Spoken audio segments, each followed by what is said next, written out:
ആശമാരുടെ ആവശ്യങ്ങളോട് സംസ്ഥാന സർക്കാരിന് ആരോഗ്യ വകുപ്പിന് അനുഭാവപൂർണമായിട്ടുള്ള നിലപാടാണ് ഉള്ളത്.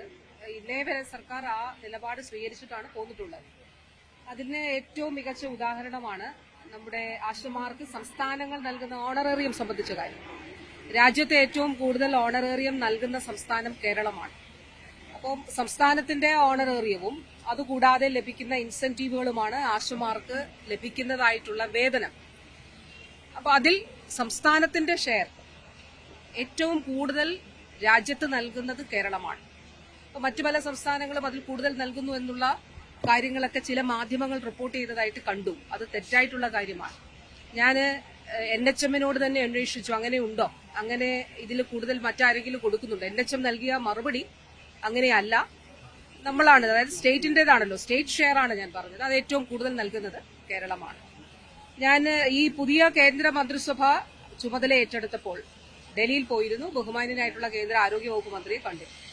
അനേക വർഷങ്ങളായി കേന്ദ്രം നൽകുന്ന ഇൻസെന്റീവ് ഉയർത്തിയിട്ട് ഒരുപാട് വർഷങ്ങളായി.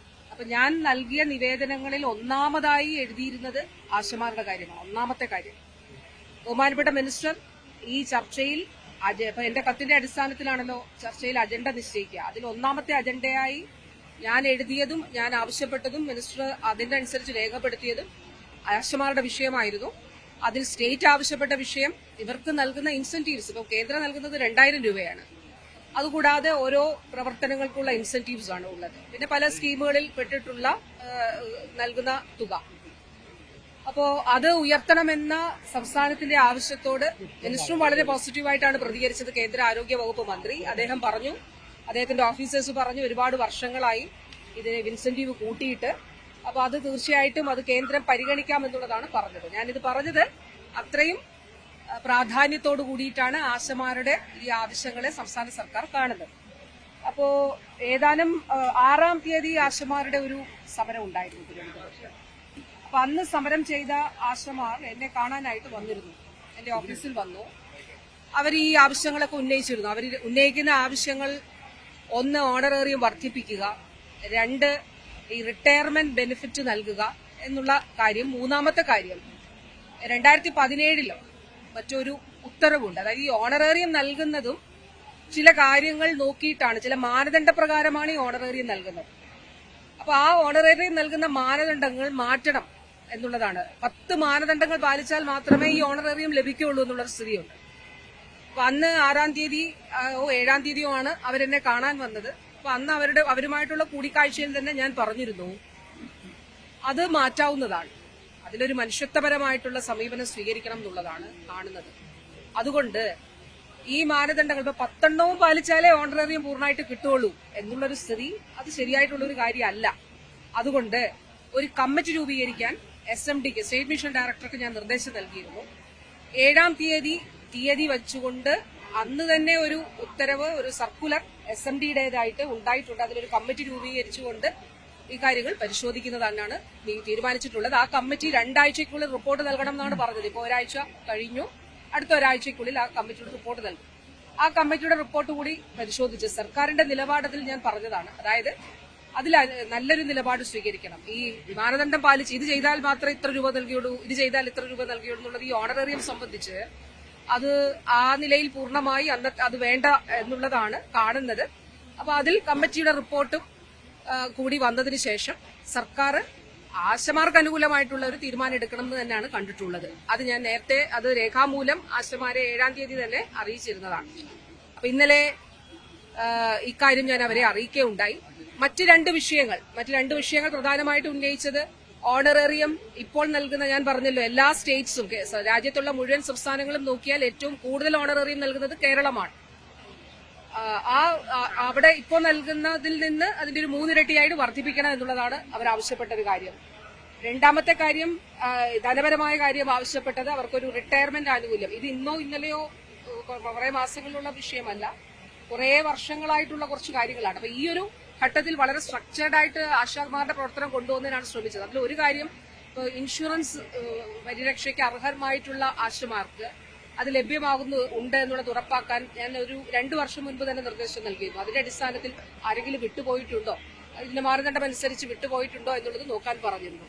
2-ാമത്തെ കാര്യം, ഈ ഏജ് ആണ് അവർ പിരിഞ്ഞു പോകേണ്ട ഒരു പ്രായം സംബന്ധിച്ച് ഒരു കേന്ദ്രത്തിന്റെ ഒരു നിർദ്ദേശം വന്നു. കേന്ദ്രത്തിന്റെ നിർദ്ദേശം വന്നതിന്റെ അടിസ്ഥാനത്തിൽ 62 വയസ്സ് എന്നുള്ളൊരു ഉത്തരവ് NHM ഇറക്കുകയുണ്ടായി. അന്ന് ആശമാർ ഈ വിഷയം എന്റെ ശ്രദ്ധയിൽപ്പെടുത്തിയപ്പോൾ ഞാനത് ഫ്രീസ് ചെയ്യാൻ പറഞ്ഞു. ആ ഉത്തരവ് ഫ്രീസ് ചെയ്തിട്ട് ഇത് മുഴുവനായി പരിശോധിച്ചതിന് ശേഷം മാത്രം തീരുമാനിച്ചു. ഫ്രീസ് ചെയ്തു എന്നതിന്റെ അർത്ഥം ഇപ്പം കാസർഗോഡോ മറ്റോ ഒരാശയോ 62 വയസ്സുള്ള ഒരാളെ പിരിഞ്ഞു പോകാൻ അവിടെ നിർബന്ധം പിടിച്ചു എന്ന് ആശമാർ തന്നെ എന്നോട് വന്ന് പറഞ്ഞു. ഇതിന് ശേഷം ഞാൻ അവിടെ ഇടപെട്ടുകൊണ്ട് അത് തീരുമാനം ഗവൺമെന്റ് എടുക്കുന്നത് വരെ അത് ചെയ്യേണ്ടതില്ല എന്ന് പറയുകയുണ്ടായി. അപ്പൊ ആ ഉത്തരവ് ഓൾറെഡി ഫ്രീസ്ഡ് ആണ്. അപ്പൊ അത് 62 എന്നുള്ളത് ഫ്രീസ് ചെയ്തിട്ടുണ്ട്. ഇതാണ് സാഹചര്യം. ഈ രണ്ട് വിഷയങ്ങളും അപ്പോ ഈ ഓണറേറിയവുമായി ബന്ധപ്പെട്ടിട്ടുള്ള മാനദണ്ഡങ്ങളുടെ കാര്യത്തിൽ ആശമാർക്ക് അനുകൂലമായ തീരുമാനം എടുക്കണമെന്ന് സർക്കാർ തീരുമാനിച്ചതുകൊണ്ടാണ് ഈ കമ്മിറ്റി അന്ന് ഒരു ഉത്തരവ് അന്നത്തെ സാഹചര്യങ്ങളൊക്കെ പരിശോധിച്ചിട്ടാവുമല്ലോ. അപ്പൊ ആ ഒരു കമ്മിറ്റി രൂപീകരിച്ചുകൊണ്ട് അതിലൊരു എന്താണ് റെക്കമെൻഡേഷൻ എന്നുള്ളത് തരാൻ പറഞ്ഞത്. അവരുടെ റിപ്പോർട്ട് ഒരാഴ്ച കഴിഞ്ഞ് ഒരാഴ്ചയ്ക്കുള്ളിൽ അത് ലഭിക്കും. അനുകൂലമായ തീരുമാനം എടുക്കുമെന്ന് ഞാൻ പറഞ്ഞിരുന്നു. രണ്ടാമത്തെ കാര്യം ഈ ധനപരമായിട്ടുള്ള കാര്യമാണ്. ഞാൻ ആശമാരോട് പറഞ്ഞു അത് ധനവകുപ്പുമായിട്ട് കൂടി നമുക്ക് ചർച്ച ചെയ്യാം. ബഹുമാനപ്പെട്ട ധനവകുപ്പ് മന്ത്രിയോട് ഈ വിഷയം അദ്ദേഹത്തിന്റെ ശ്രദ്ധയിൽ കൂടി പെടുത്താം എന്നുള്ളതാണ് പറഞ്ഞിട്ടുള്ളത്. അതിൽ ഞാൻ നിയമസഭ നടക്കുമ്പോൾ ആശമാർ എന്നെ വന്ന് കണ്ടിരുന്നു. ഞാൻ അവരോട് സംസാരിച്ചിരുന്നു. അതിനുശേഷം ശ്രീ രമേശ് ചെന്നിത്തല, ബഹുമാന്യനായിട്ടുള്ള ശ്രീ രമേശ് ചെന്നിത്തല, അദ്ദേഹം എന്നെ വിളിച്ചിരുന്നു.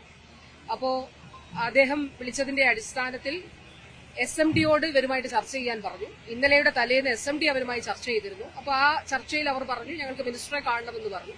അങ്ങനെ ഞാൻ പറഞ്ഞു അതിനെന്താ അവർ വരട്ടെ, ഞാൻ അവരെ കാണാമല്ലോ. അങ്ങനെയാണ് ഞാൻ ഇന്നലെ അവരെ കണ്ടത്.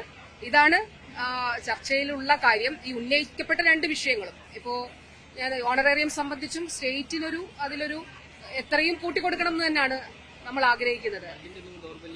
അല്ല, അതുകൊണ്ട് കൂട്ടിക്കൊടുക്കണം എന്നുള്ളത് കൊണ്ടാണ് കർണാടക കൊടുക്കുന്നത് 5000 രൂപയാണ്. മറ്റു പല സംസ്ഥാനങ്ങളും 5000 കൊടുക്കുന്നവരുണ്ട്, 6000 കൊടുക്കുന്നവരുണ്ട്. പക്ഷെ കേരളമാണ് ഏറ്റവും ഉയർന്ന ഓണറേറിയം നൽകുന്നത്.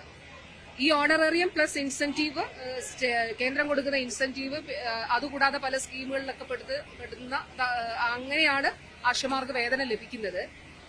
അപ്പോ അതിൽ ഈ ധനപരമായിട്ടുള്ള രണ്ട് വിഷയങ്ങളും അത് ധനവകുപ്പുമായി ചർച്ച ചെയ്ത് ധനമന്ത്രിയുമായി ചർച്ച ചെയ്ത് അത് എന്താണ് എന്നുള്ളത് ഉചിതമായിട്ടുള്ള തീരുമാനം എടുക്കാം എന്നുള്ളതാണ് ഈ രണ്ട് വിഷയം. ബാക്കി പറഞ്ഞ വിഷയങ്ങളിലെല്ലാം ഇതിൽ കൃത്യമായിട്ടുള്ള നിലപാടുകൾ ഞാൻ പറഞ്ഞല്ലോ. മാനദണ്ഡം സംബന്ധിച്ച കാര്യം പറഞ്ഞു. അത് കമ്മിറ്റി പരിശോധിച്ച് റിപ്പോർട്ട് വരട്ടെ.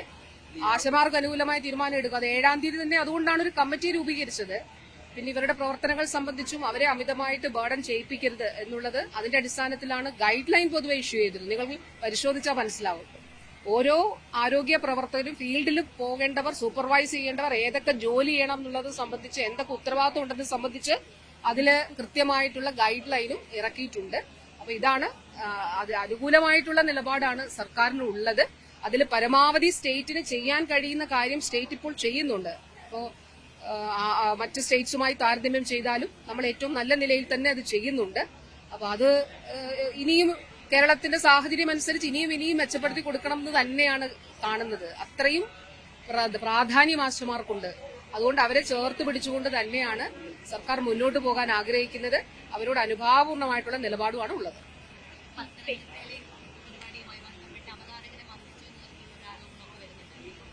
അങ്ങനൊരു പരാതി എന്റെ ശ്രദ്ധയിൽപ്പെട്ടിട്ടില്ല. അങ്ങനെയൊരു പരാതി എന്റെ ശ്രദ്ധയിലില്ല. അങ്ങനെയൊരു പരാതി എന്റെ ശ്രദ്ധയിലില്ല.